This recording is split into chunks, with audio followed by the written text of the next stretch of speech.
upon moving to Vermont, we knew that we were going to be approximately 20 minutes from Pico Ski Resort and Killington Ski Resort.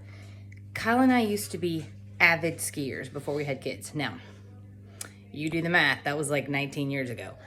But we skied all the time before we had kids. So much so that we bought our own skis and boots. And then I had Brooklyn, and it was just like a long time before we did any skiing because we could never, I always had a nursing baby for like years. And it's impossible to ski and go on a ski trip with a nursing baby or pregnant. So moving here, we had equipment for he and I and none of our children. And skiing is a very expensive hobby. So we are trying to take advantage of the natural outdoor activities that are offered in this area, make smart investments, and get our kids equipped so that they can also ski. Because it's just the most incredibly fun thing that there is to do. Now, moving here to Vermont, everybody skis. Everybody. And they also like cross-country ski and they snowshoe. And I mean, winter activity is like a thing. So, there was a ski swap, or there is a ski swap going on this weekend at Pico. And next week there is one at Killington. So we went yesterday for the first day at the Pico ski swap, having no clue what to do, what our expectations should be, what we could reasonably expect to spend. And I didn't even have a budget. I just was like curious as to what things would end up costing. Now I know skis can be new, crazy expensive, like $400, $500 on up. Boots, are like $500. They're so expensive. And yeah, they probably start new at $500. And that's undoable if you have 6 kids, all of whom are also growing. Very few of them, maybe Brooklyn, are set in their sizes. So you know you're going to be buying something that potentially will not fit them very, very long. Now, we do have the benefit of being able to pass things down, and I don't think that there's really like a male or female specific component to ski boots and skis, even if there are marketed as differences. Everybody that we know that skied forever has just been like, does it really matter? No. Maybe when you get like professional level or something, but not at the recreational level that we are dealing with. But we went to the ski swap last night. First of all, we met the most amazing, helpful volunteers at the place. A guy named Eric and his son, Cam. And they actually don't even live in the area. They drive in every weekend from Massachusetts. But they are avid skiers. I'll have to show you how helpful they were to us.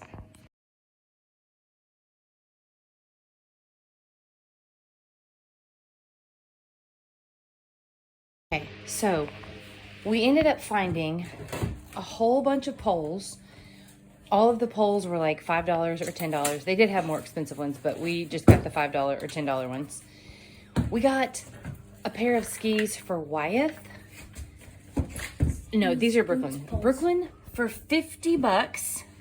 We got a set for August and Dorian for $125 each. A set for Wyeth. Mine was $115. Your skis were not. Your totals were. Your skis were not $115. Oh, yeah. His skis were like $69. And Wyeth got boots, which were $59.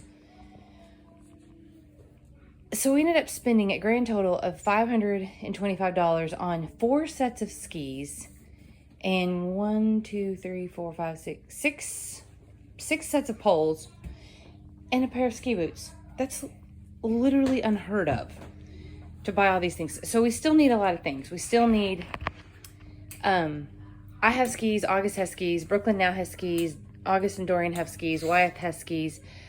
Now here's the other cool thing. I did not realize this. There are ski shops here that will rent you equipment for a season. If you have a junior, which is the ages of 11 and down, you can rent like boots and skis for the entire season, like December to when the lift stopped running in like April, whenever, for like $120 $150, $125. If you have a growth spurt in the middle of that time period and you need a bigger size boot, they will swap out your boots. If you improve in your skiing ability in that time and you need longer skis, they will upgrade your skis. I did not know such a thing existed. When we were at the place last night, there were skis that would have fit Anthem and Wilder, but we couldn't find anything that was less than $100. So if we had purchased a pair of skis for them, knowing they're growing and we'll be only using them for a short period of time, we would have already exceeded what it would have cost us to do a seasonal rental. And they don't have anybody to pass down to. And we don't have anybody else to pass them down to. We would just have to consign them the next year. Which, the benefit of having bought skis for August and Dorian and Wyatt is those will all get passed down. Like Wilder and Anthem can benefit from what they all have. Brooklyn can keep hers as long as she wants to, or wants to upgrade them herself. She can do that. But if August gets taller or he gets better, then maybe next consignment sale he can buy a bigger, longer set of skis, or more specifically for something that he's working on. But I was so thrilled. So I don't have to find anything for Anthem and Wilder. They're going to be set. We're just going to get them set up at a ski store for, like, I think we have to do it kind of earlier in the year so we know they get good, like well before the ski lifts and things actually open. But so we'll get those set up, and then all we have to buy are shoes for Brooklyn, August, Dorian. And we know exactly what we're looking for shoe size-wise or boot size-wise. We just have to find them. They didn't have any available last night at the place. But we're going to look at Killington swap next weekend. And we're also going to look at an online thing called like Sideline Swap or something like that. So I know we can find those. We have a pretty good idea that they're out there. Helmets. Probably going to get helmets. We need gloves. Things like that. August has all of his ski gear. The others are probably going to need more stuff. But we're very excited. This is already shaping up to be more reasonable than we thought. There's a caveat. The caveat to all this fun stuff that we found today is that season passes to Pico for our family will be like a couple $1,000, like maybe $2,500. That is not cheap. That's like a lot of house project stuff. So we just have to decide, is that worth it? Is that enough of a reason? Like, is that an investment? Now that is from the lift opening in, whenever it starts snowing, like 1st of December through April. That's December, all of January, all of February, all of March. I mean, that's 4 solid months. And we could reasonably expect to go skiing a lot.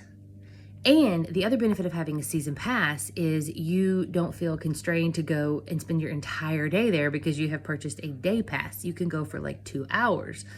You can go, you can just fit in times that normally people wouldn't do because they don't have short periods of time like that. So it seems like it probably is going to be a reasonable investment. It's also substantially cheaper to get a season pass to Pico as opposed to Killington. Yeah, like a fourth of the cost. And now later on down the road when the kids are really, really good skiers and advanced, then we'll probably do Killington. But we have never, every single family that we have met in Vermont has said Pico is amazing. Go with Pico. Like, no one has recommended Killington to us. They've all said it's like for super high level skiers, kind of daredevils. Like if you, it's a big resort. So it would be something to attain to with the kids later. But for the moment they said Pico all comes down to one hub area. So it's almost impossible to get lost on the mountain. And there are both advanced mountains that can be skied for people who are really good, and then there's plenty of littler ones that would be great for the people that are not yet solid on their skis. So I'm thinking it probably is something we'll just set aside the money and do, because that's one of the reasons that we said we were looking forward to being here in the first place, is skiing in the winter. So just being real with the whole process of trying to be a family that skis in Vermont.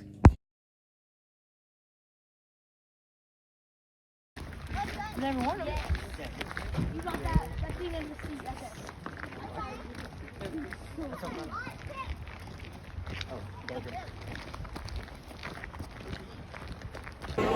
We're at the Killington ski swap trying to get some ski gear.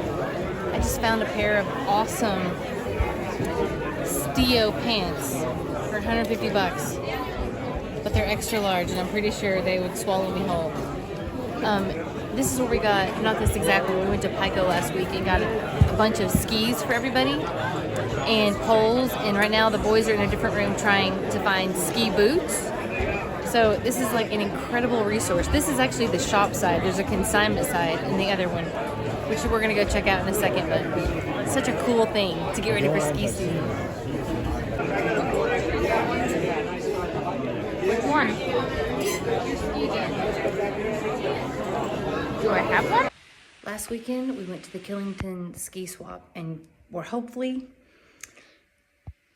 finished up our ski haul for 2025 for the kiddos. I'll show you what we got. Going into this, I had a spreadsheet of the clothing that we needed and also the boots and skis that we needed. So I'll start with the clothing and show you what we got. Dorian had no shells or pants, so I got him a Marmot set of ski pants for 46 bucks. I got him an Obermeyer shell for $20. Wyeth has nothing really, and as far as shell wise, so I got him an O'Neill ski jacket, which has like I mean, it looks pretty much brand new for 60 bucks. I needed some ski pants, and I got some charcoal gray ones for, I think, 10 bucks. Brooklyn also needed some. I got her some, what is the brand? Flylow, which we saw a pair of these for sale there for 430 bucks. We got these for 50. So they're a shell, like they'll be great. She'll have to wear some layered pants under them, like thermals and stuff. And to go with that, we got her this ski jacket, which just is gonna be so cute, matching her little things, for $35. Not bad. As far as ski boots go, we got Brooklyn a pair of boots, which basically matches her regular or snow things we got her.